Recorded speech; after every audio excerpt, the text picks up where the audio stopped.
Encounter is brought to you by the Broome County Council of Churches, where we connect compassion with needs as we inspire growth with dignity.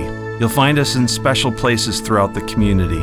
For those who remain hungry, we provide meals. For those who are challenged, we build wheelchair ramps. We comfort those who are ill, minister to those who are confined, and we remain an advocate for change and understanding on behalf of every element of our community. Connect and inspire. Encounter the Broome County Council of Churches. Hello, I'm Jeff Kellam, and I'm your host on today's edition of Encounter. Actually a co-host, because our guest is really the regular host, is Joe Sellepack. Joe is the Executive Director of the Broome County Council of Churches. And we tweaked the format just a little bit today so that we could have a conversation about what's been going on in Baltimore over the past week, or what's been going on in our country over the past 150 years. We're going to be talking about the situation in Baltimore from the point of view of, an old white guy, middle-aged white guy. And we're sitting here on a news set, but this is not news, and I know the audio track is on a radio station that has a lot of talk shows. It's not a talk show.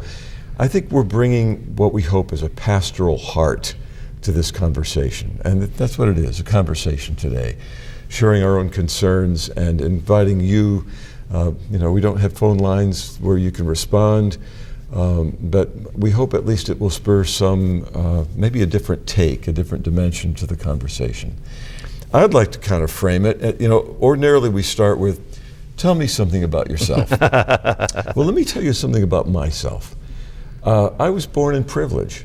I know that. I was born at Wilson Memorial Hospital in Johnson City. I lived in Endicott and then Vestal and then Endicott, an IBM family. We were middle class. We could have been upper middle class if it hadn't been for 5 younger brothers and sisters who stole my, the wealth of my family. As we grew up, we had to spread that across a number of people, but it was a wonderful life, but very homogeneous. And went to college in what essentially was an Amish farm town in western Pennsylvania.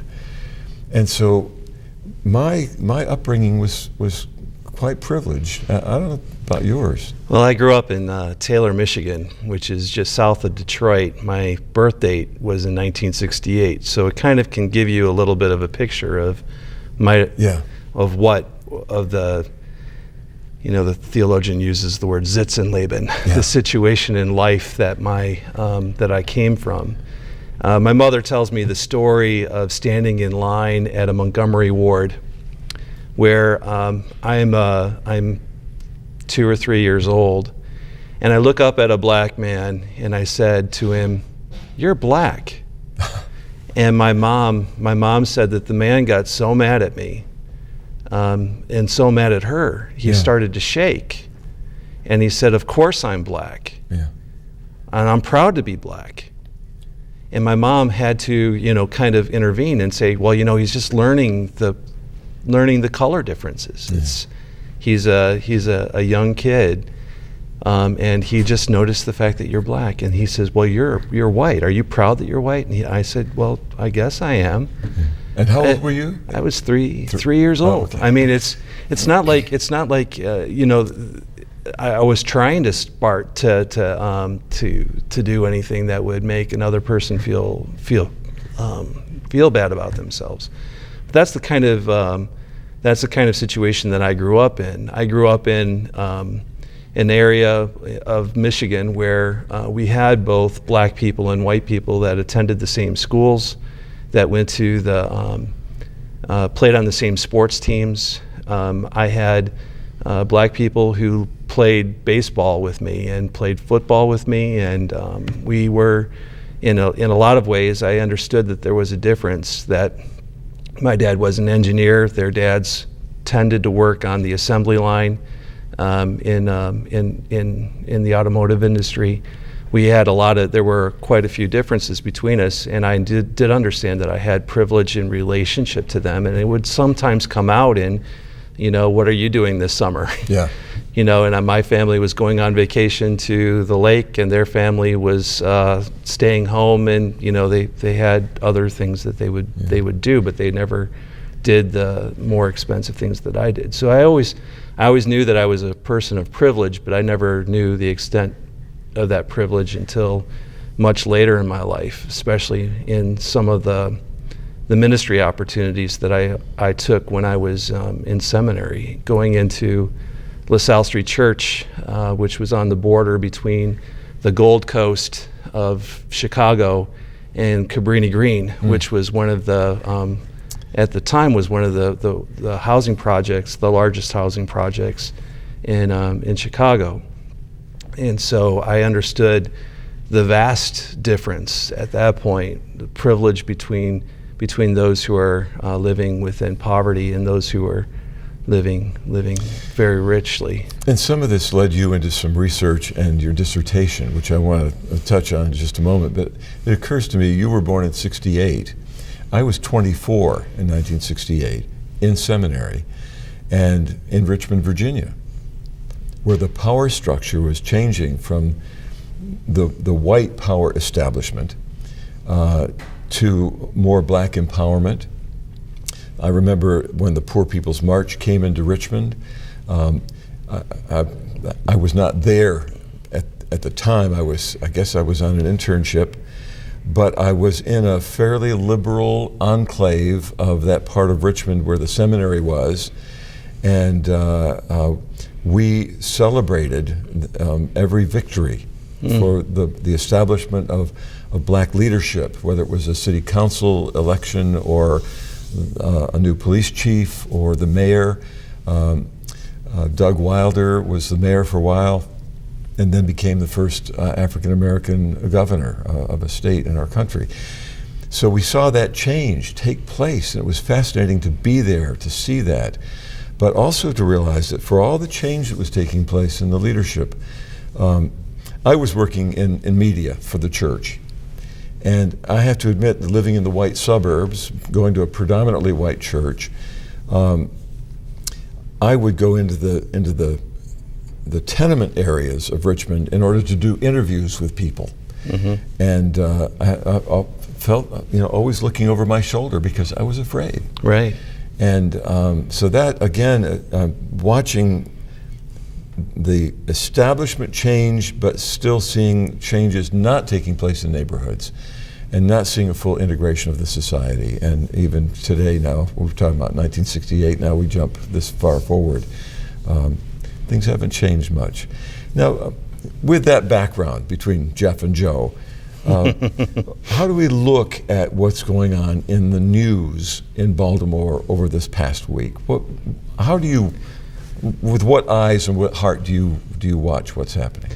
Well, I watch it both as an interested person because I do have family that lived in the Baltimore area or live there currently. I have friends who minister in Baltimore. Yeah.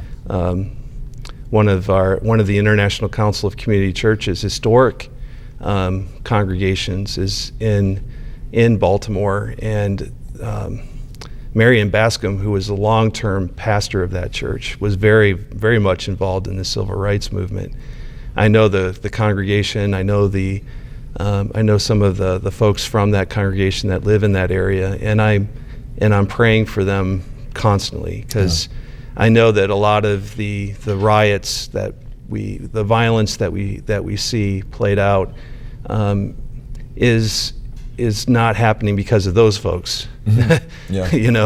They're not there doing that, and oftentimes what we tend to do is do a caricature of those folks too, say that violence is, or the riot itself is done by gangbangers or people that don't have have love for law and order and other kinds of things like that. I tend not to do that because I know the folks. I know the people that live there, and I've been around them, and I know that it's a minority of folks that actually do that. And the majority of people that live there want a peaceful, want safety, want some of the same things that we do, and they respect law, they respect order, and I feel somewhat caught in that, because especially as a white person looking in at a predominantly black area, I'm my tendency is to project my own insecurities on that situation, my own problems, my own prejudice, and that becomes more of the lens that I see that problem through. But then I have to step back and remember the people. Yeah.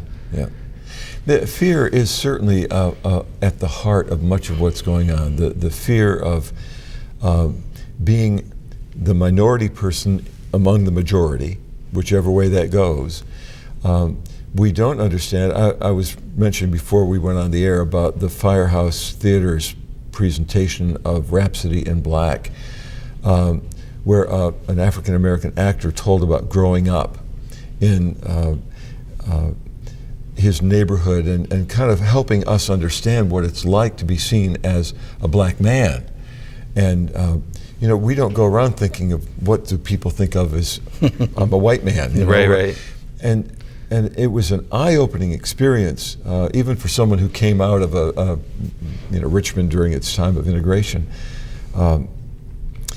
So I think fear is at the heart of it. I think there's also a feeling that we cannot identify with, as much as we want to, what's going on in the troubled hearts of people who are thirsting for righteousness or justice. Mm-hmm. I have never had to hunger and thirst for righteousness. And by righteousness, we don't mean this ethical, moral, doing the right thing. We mean God's sense of justice, the way God wants things to be. I've never had to do that. Where I have enough in order to live. Yeah. So part of my my other lens that I look at this problem through is through the issue, like through what you had talked about as being my dissertation. Yes. So I spent a lot of time studying suburbs and suburban growth. The title of my dissertation is Keeping the Flame from Suburban Captivity to Kingdom Christian. So what I did in my dissertation is I looked at in Buffalo there's a city called Orchard Park. It's where the Bills play. Yep.